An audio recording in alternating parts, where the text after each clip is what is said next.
صاحب چیئرمین اسلامی نظریاتی کونسل، محترم آصف محمود صاحب، محترم اکرام اللہ شاہد صاحب، جناب ڈاکٹر محمد مشتاق صاحب، حاضرین مجلس، سب سے پہلے تو میں ڈاکٹر قبلہ ایاز صاحب کا شکریہ ادا کرتا ہوں کہ انہوں نے اس کتاب کی تعارفی تقریب کی اس خوبصورت مجلس کو سجایا، اور اس سے پہلے بھی اسلامی نظریاتی کونسل نے ان کی قیادت میں اس طرح کے بہت اچھے تقریبات کا مجلسوں کا انعقاد کیا ہے، تو یہ بہت خوشحالی بات ہے۔ میں موضوع کے حوالے سے کوشش کروں گا کہ 10-12 منٹ میں کچھ بنیادی امور آپ لوگوں کے سامنے رکھ سکوں، اور پھر ہم سب سنیں گے اپنے مہمان خصوصی کو۔ جو کتاب ہے آداب القتال، 513 صفحات، 14 ابواب اور 5 ضمیمی مجات پر مشتمل۔ سچی بات یہ ہے کہ ایک غیر معمولی کتاب، اور جس طرح ڈاکٹر مشتاق صاحب نے اس کتاب میں ایک جگہ لکھا ہے کہ میں جب بھی اس کی کسی نئی ایڈیشن کو لاتا ہوں تو اس پہ نظر ثانی کرتا ہوں، اس کے نتیجے میں اس کی ذہامت کے اندر اور اس کی تنوع کے اندر اضافہ ہو جاتا ہے۔ تو میں سمجھتا ہوں کہ اس کے جو نئی ایڈیشن آئے گا وہ اس سے بالکل مختلف اور غیر معمولی ہوگا۔ بنیادی طور پر یہ جو کتاب کا نام ہے آداب القتال، یہ پوری طور پر کتاب کی جو مندرجات ہے اس کا احاطہ نہیں کرتا۔ یہ دراصل احیاء اسلام کی جو جدوجہد ہے، بالخصوص مسلمانوں کے ہاتھ سے عالمی امامت جانے کے بعد اس کی جو کوششیں مختلف علاقوں میں مختلف زمانوں میں ہوئی ہیں، اس کا دراصل ایک احاطہ ہے، لیکن زیادہ فوکس جو ہے وہ جہاد و قتال پہ ہے۔ لیکن ضمن یہ بہت اہم موضوعات جس کے حوالے سے معالجے موجود ہیں، جس کے حوالے سے فکری مسائل موجود تھے، ان کا بھی اس میں احاطہ کیا گیا ہے۔ تو میں ان سے یہ درخواست کروں گا کہ آئندہ جب اس کی کوئی ایڈیشن آئے تو جو احیاء اسلام کی جدوجہد ہو رہی ہے اور اس کے حوالے سے جو فکری اختلاف ہے، اس کے ماڈل کے اوپر، اس کے طریقہ کار کے اوپر، اس کے مختلف مناہج کے اوپر، تو اس پہلو کو ذرا زیادہ اس میں ایکسپلین کریں تو یہ بہت بڑی علمی خدمت ہوگی اس زمانے کے اندر۔ ویسے مجھ جیسے لوگ، مجھے تو اس تقریب میں آنے کی جس کو کہتے ہیں جواز سمجھ نہیں آتا، اس لیے کہ ہم تو سیاسی ورکر ہیں، نعرے لگاتے ہیں، جلسہ کرتے ہیں، مظاہرے کرتے ہیں، اور یہ علمی مجلس ہیں، آصف محمود صاحب، جسٹس صاحب، ڈاکٹر قبلہ ایاز صاحب۔ لیکن میں یہاں پہ جو اسٹوڈنٹس ہیں خصوصاً ان کے لیے جو مقدمہ کتاب ہے، خاتمہ کتاب ہے، اور جو پہلا ضمیمہ ہے، اس میں تقریباً پورا خلاصہ آ گیا ہے، اور جس کو کہتے ہیں نا دریا درگوزہ، اس کا فن بھی ڈاکٹر صاحب کو آتا ہے، اور انہوں نے بہت خوبصورت انداز سے اس کو کیا۔ اور یہ بہت اچھی بات ہے کہ پوری جو خاندان ہے ڈاکٹر مشتاق صاحب کا ایک علمی خاندان ہے۔ ان کے والد گرامی اکرام اللہ شاہد صاحب تشریف فرما ہیں۔ ان سے میری پہلی ملاقات ٹھیک 20 سال پہلے مئی 2002 میں ہوئی تھی۔ اس وقت میں قاضی صاحب مرحوم، قاضی حسین احمد مرحوم کے جو اسپیشل اسسٹنٹ تھا ان کے ساتھ ہوتا تھا، تو پہلی ملاقات میں ہی ان کے ساتھ کوئی تحقیقی کتب تھے اور کچھ تحقیقی دستاویزات تھیں۔ تو مجھے بہت اچھا لگا کہ ایک سیاستدان کے ساتھ کچھ تحقیقی کتب اور تحقیقی دستاویزات ہوتی ہیں۔ تو الحمدللہ ان کے ڈاکٹر مشتاق صاحب کے دادا، ان کے والد اقبالیات کی بہت خوبصورت اور تفصیلی ان کی تحریرات جو ہیں وہ موجود ہیں۔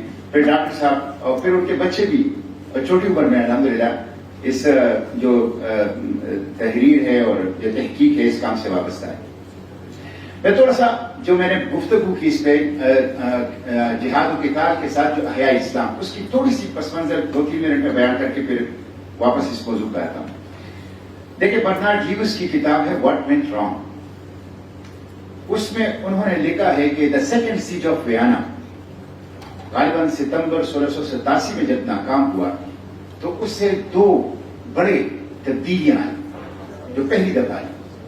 ایک تبدیلی تو یہ آئی کہ پہلا جو معاہدہ ہوا یہ پہلا معاہدہ تھا جس میں یورپی بادشاہ کے لیے لفظ سلطان استعمال کیا گیا. اس سے پہلے سلطان کا لفظ صرف ترکی کے بادشاہ کے لیے ہوتا تھا، کسی اور کو یہ اجازت نہیں تھی کہ لفظ سلطان استعمال کرے.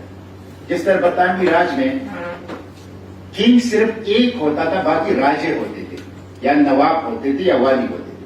تو یہ پہلی مرتبہ ہوا سیکنڈ سیج آف ویانا کے بعد، ناکام محاصرے کے بعد، کہ لفظ سلطان جو ہے یورپی بادشاہ کے لیے استعمال. دوسرا کہ پہلا معاہدہ تھا جو استنبول سے باہر ہوا، اور یہ آخری پیش قدمی تھی، اس کے بعد پسپائی شروع. تو وہ کہتے ہیں کہ جب سیکنڈ سیج آف ویانا ناکام ہوا تو ان کو حیرت ہوئی کہ ایسا بھی کبھی ہو سکتا تھا. What went wrong? یہ کیا ہوا ہے؟ کیا غلط ہوا ہے؟ کیا مسئلہ ہے؟ اور وہی سے مسلمان سوال پوچھ رہے ہیں، واٹ وینٹ رانگ؟ ہمارے ہاتھ سے عالمی امامت کیوں گئی؟ ہم کیوں دنیا کے اسٹیج سے اتر گئے؟ ہم کیوں پیچھے چلے گئے؟ ہمیں کیوں شمار نہیں کیا جاتا کسی چیز کے اندر؟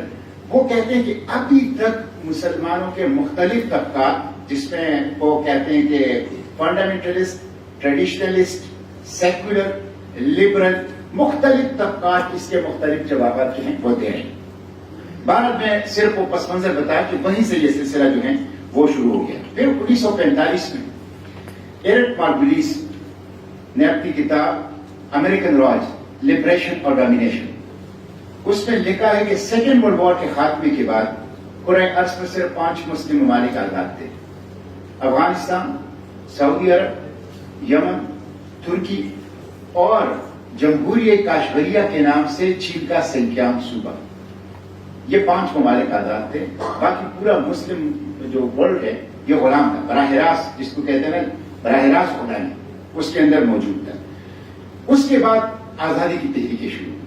یہ جو آزادی کی تحریکیں شروع ہوئی یہ اسلام کے نام پر، پورے عالم اسلام میں اسلام کے نام، اسلام سے جو وابستگی، اسلام کی طرف رجوع، اسلام کی طرف واپس آنا، اسلام کو قائم کرنا، اسلام کے نظام کو غالب کرنا، اسلام کے اوپر عمل کرنا، یہ اس میں بنیادی فیکٹر تھا پورے عالم اسلام میں جو آزادی کی تحریکیں شروع. اب آزادی کی تحریکوں کے نتیجے میں صرف 5 سالوں میں تقریباً بہت زیادہ مسلم ورلڈ جو ہے وہ آزاد ہوا.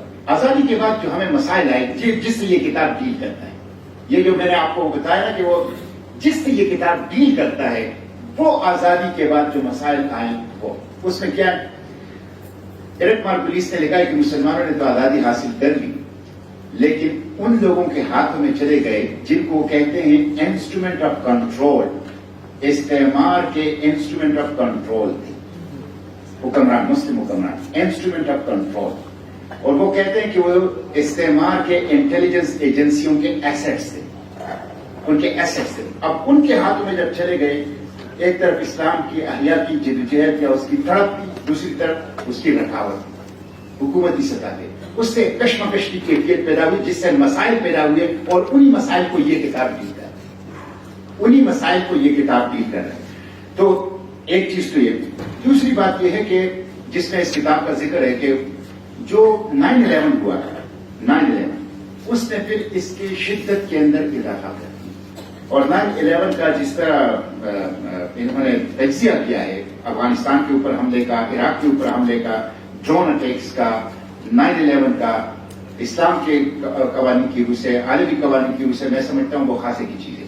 اس کو بار بار پڑھنے کی ضرورت ہے، اور مختلف تقریبات میں اس کے اوپر علیحدہ جو ہے وہ تقریبات وہ وقتاً فوقتاً جو ہے وہ ہونی چاہیے. یہ جو 9/11 کا تھا، 9/11 کا مقصد کیا تھا؟ میری سمجھ میں 9/11 کا مقصد کیا تھا؟ دہشت گردی کے خلاف جنگ، جس پہ اس کتاب میں خاصا مواد موجود ہے، کہ احیاء اسلام کی ان کوششوں کو روکا جائے، ان کو بدنام کیا جائے، اس سے عوام الناس کو متنفر کیا جائے، ڈیٹریکٹ کیا جائے. دوسرا ہے کہ عالم اسلام کے وسائل کو قبضے میں لیے جائے. تیسرا ہے کہ عالم اسلام کے گزرگاہوں کو، فضائی، سمندری، زمینی گزرگاہوں کو اپنے قبضے میں رکھا جائے. اور چوتھا یہ کہ اسرائیل کا تحفظ کیا جائے.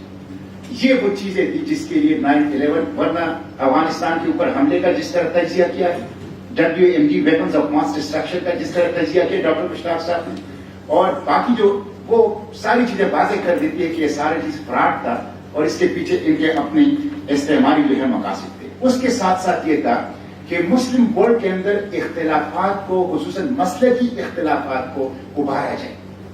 اس کے نتیجے میں اسلام بھی بدنام ہوگا، اسلام کی طرف دعوت دینے والے بھی بدنام ہوں گے، اور یہ آپس میں لڑیں گے، ان کو دوسری طرف دیکھنے کی ضرورت ہی نہیں پڑے گی.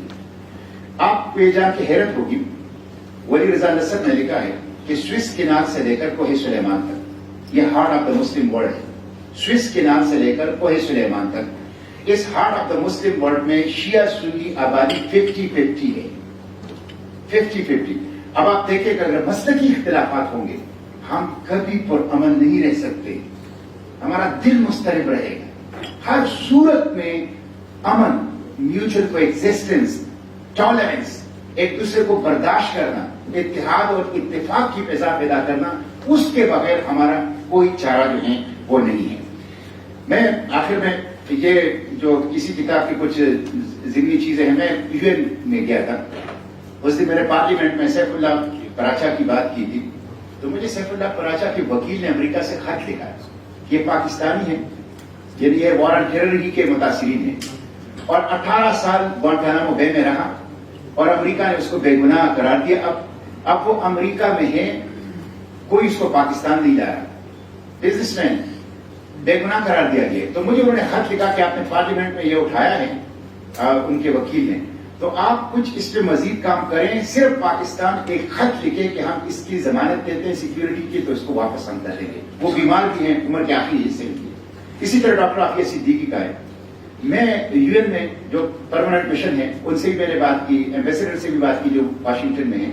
سرے سے ان کو اس پوری مسئلے کا علم ہی نہیں ہے، اور ایک بے گناہ اس جنگ کے متاثرین. تو میں سمجھتا ہوں کہ ہمیں ان چیزوں کو روکنا ہوگا. میں نے خود پارلیمنٹ کے اندر کانسٹیٹیوشن کے آرٹیکل 9 اور 10 کے اندر ترامیم تجویز کی ہے، جس میں مسنگ پرسنز کا جو ہمارا المیہ ہے اس کو ہم تدارک کر سکیں. اور میں نے یہ کہا ہے کہ جو ان ترامیم کے اندر میں نے تجویز کیا ہے کہ جو اس طرح لوگوں کو غائب کرتے ہیں ان کے اوپر اغوا کا مقدمہ درج ہونا چاہیے. جب تک ہم ان کو قانون کے کٹہرے میں کھڑا نہیں کریں گے، ہم بیرونی ملک، یعنی ایک 9 اور 10 آرٹیکل میں ترمیم سے کہ بیرونی ملک کسی پاکستانی کو کسی پاکستانی ہائی کورٹ کی جج کے بغیر حوالے نہیں کر سکتے، اور دوسرا کسی بندے کو لاپتہ نہیں کر سکتے. اگر آپ نے جواز پیش نہیں کیا تو اغوا کا مقدمہ درج ہوگا. تو میں سمجھتا ہوں ہمیں اجتماعی طور پر اس کے لیے کوشش کرنی چاہیے، اور یہ کتاب بہت تفصیل سے ان تمام امور کا جو ہے وہ احاطہ کرتا ہے. آخری بات کر کے اپنی گفتگو سمیٹوں گا. آصف محمود صاحب تشریف رکھتے ہیں. ڈاکٹر قبلہ ایاز صاحب نے ڈاکٹر مشتاق صاحب کے بارے میں کہا کہ وہ آزمائش اور ابتلا میں ہیں. سچی بات یہ ہے کہ ہمیں بھی اس پہ دکھ ہے، اور اللہ تعالیٰ نے ان کو غیر معمولی صلاحیتیں دی ہیں، اور جب ہم ان کے فقہی مسائل کے اوپر، قانونی مسائل کے اوپر تحریرات پڑھتے ہیں تو لطف اٹھاتے ہیں، 2-3 مرتبہ اس کو پڑھتے ہیں. تو ان کے لیے تو ہم آزمائش اور ابتلا میں دعا بھی کریں گے، اور دوا بھی جتنا کچھ ہم سے ہو سکتے وہ کریں گے. لیکن ایک دوسری چیز کی آپ پیش بندی بھی کریں گے، اور میں آصف محمود صاحب کے حوالے کر رہا ہوں، میرے بڑے بھائی ہیں. وہ یہ ہے کہ آزمائش اور ابتلا میں تو ہم دعا اور دوا کریں گے، اور دوسرا کام جو آصف محمود صاحب نے کرنا ہے وہ یہ ہے کہ ڈاکٹر مشتاق صاحب کو سوشل میڈیا اور فیس بک سے روکنے کی کوشش کرنا.